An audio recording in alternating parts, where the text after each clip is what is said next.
ಕಿರು ನೆಲ್ಲಿಕಾಯಿಂದ ರುಚಿಯಾದ ಉಪ್ಪಿನಕಾಯಿ ಹೇಗೆ ಮಾಡೋದು ಅಂತ ಇವತ್ತಿನ ವಿಡಿಯೋದಲ್ಲಿ ನೋಡೋಣ. ಎಲ್ರಿಗೂ ನಮಸ್ಕಾರ. ಮನ್ಸು ಶಾಕಾಹಾರಿ ಚಾನಲ್ಗೆ ನಿಮಗೆಲ್ಲ ಸ್ವಾಗತ.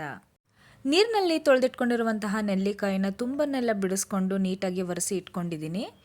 ಮಸಾಲೆಗೆ ನಾನಿಲ್ಲಿ 1/4 ಬಟ್ಲಷ್ಟು ಸಾಸಿವೆನ ತೊಗೊಂಡಿದ್ದೀನಿ. ಇದನ್ನು ಒಂದು 2 ನಿಮಿಷ ಬೆಚ್ಚಗಾಗೋ ತನಕ ಫ್ರೈ ಮಾಡ್ಕೋಬೇಕು. ಸಾಸಿವೆ ಸ್ವಲ್ಪ ಬೆಚ್ಚಗಾದ್ಮೇಲೆ 1/4 ಚಮಚದಷ್ಟು ಮಾತ್ರ ಮೆಂತ್ಯನ ಹಾಕೋಬೇಕು. ಜಾಸ್ತಿ ಮೆಂತ್ಯ ಹಾಕ್ಕೊಂಡ್ರೆ ವಿಷ ಆಗಿಬಿಡುತ್ತೆ ಉಪ್ಪಿನಕಾಯಿ. 1/4 ಚಮಚದಷ್ಟು ಮೆಂತ್ಯ ಹಾಗೆ ಸ್ವಲ್ಪ ಜೀರಿಗೆ ಹಾಕ್ಕೊಂಡು ಫ್ರೈ ಮಾಡ್ಕೋಬೇಕು. ಜೀರಿಗೆ, ಮೆಂತ್ಯ, ಸಾಸಿವೆ ಇದೆಲ್ಲವುದು ಚೆನ್ನಾಗಿ ಫ್ರೈ ಆಗಿ ಚಟ್ಪಟ ಅಂತ ಸಿಡಿಲಿಕ್ಕೆ ಸ್ಟಾರ್ಟ್ ಆದಮೇಲೆ ಇದನ್ನು ಒಂದು ಬಟ್ಲಿಗೆ ತೆಗೆದು ಆರಲಿಕ್ಕೆ ಇಟ್ಕೊಳ್ಳೋಣ. ವರ್ಷಾನುಗಟ್ಟಲೆ ಇಟ್ಕೊಂಡು ಮಾಡ್ಕೊಂಡು ತಿನ್ನುವಂತಹ ಉಪ್ಪಿನಕಾಯಿ ಅಲ್ಲ. ಇದನ್ನು ಮಾಡಿದ ಮೇಲೆ ಕೇವಲ 1 ವಾರದಿಂದ 10 ದಿನಗಳೊಳಗೆ ಖಾಲಿ ಮಾಡಬೇಕು. ನೆಲ್ಲಿಕಾಯಿನ ಫ್ರೈ ಮಾಡ್ಕೊಳ್ಳಿಕ್ಕೆ ನಾನು ಎಣ್ಣೆ ಹಾಕ್ಕೊಳ್ತಾ ಇದ್ದೀನಿ. ಒಂದು ಸ್ವಲ್ಪ ದಿನ ಜಾಸ್ತಿ ಬರಲಿ ಅಂತ ಎಣ್ಣೆನ ಒಂದು ಸ್ವಲ್ಪ ಜಾಸ್ತಿ ಹಾಕ್ಕೊಳ್ತಾ ಇದ್ದೀನಿ. ಈಗ ನೀಟಾಗಿ ತೊಳೆದು ಒರೆಸಿಟ್ಕೊಂಡಿರುವಂತಹ ನೆಲ್ಲಿಕಾಯಿಗಳನ್ನು ಹಾಕಿ ಚೆನ್ನಾಗಿ ಬೇಯಿಸಬೇಕು. ನೀರಿನಂಶ ಇಲ್ಲ ಅಂದರೆ ಉಪ್ಪಿನಕಾಯಿಗಳು ಬೇಗ ಹಾಳಾಗೋದಿಲ್ಲ. ಸೊ ನೀರಿನಂಶ ಇರದೇ ಇರೋ ರೀತಿ ಚೆನ್ನಾಗಿ ಒರೆಸಿ ಇಟ್ಕೊಳ್ಳಿ. ಇದೇ ಮೆಥಡಲ್ಲಿ ನೀವು ಬೆಟ್ಟದ ನೆಲ್ಲಿಕಾಯಿ ಉಪ್ಪಿನಕಾಯಿ ಸಹ ಮಾಡ್ಕೋಬಹುದು. ಹಾಗೆ ಈ ಉಪ್ಪಿನಕಾಯಿಗೆ ನೀವು ಬೇಕಿದ್ರೆ ಬೆಳ್ಳುಳ್ಳಿ ಸಹ ಹಾಕೋಬಹುದು. ಇದು ಲೈಟಾಗಿ ಕಲರ್ ಚೇಂಜ್ ಆಗ್ತಾ ಇದೆ. ಹಾಗೆ ಈ ರೀತಿ ಹಾಳಾಗಿರುವಂತಹ, ಚುಕ್ಕೆ ಆಗಿರುವಂತಹ ಈ ಥರದ್ದು ನೆಲ್ಲಿಕಾಯಿ ಇದ್ದರೆ ತೆಗೆದುಬಿಡಿ, ಹಾಕ್ಕೊಳ್ಳಿಕ್ಕೆ ಹೋಗಬೇಡಿ.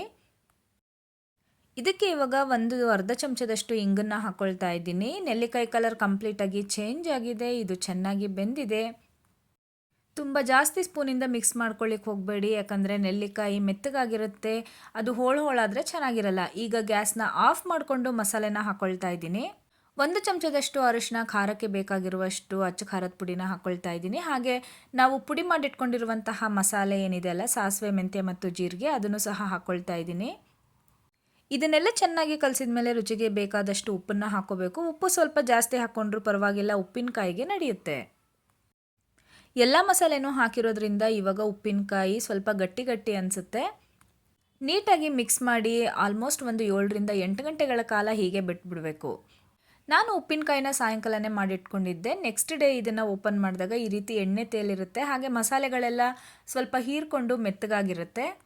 ಈಗ ಇದನ್ನು ಚೆನ್ನಾಗಿ ಕಲಿಸ್ಕೊಂಡ್ರೆ ನಮ್ಮ ರುಚಿಯಾದ ಕಿರು ನೆಲ್ಲಿಕಾಯಿ ಉಪ್ಪಿನಕಾಯಿ ರೆಡಿ.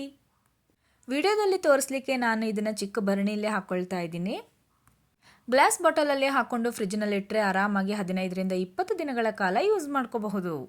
ಈ ವಿಡಿಯೋ ನಿಮಗೆಲ್ಲ ಇಷ್ಟ ಆಯಿತು ಅಂತ ಭಾವಿಸ್ತಾ ಮುಂದಿನ ವಿಡಿಯೋದೊಂದಿಗೆ ಮತ್ತೆ ನಿಮ್ಮನ್ನೆಲ್ಲ ಸಿಗ್ತೀನಿ. ನಮಸ್ಕಾರ.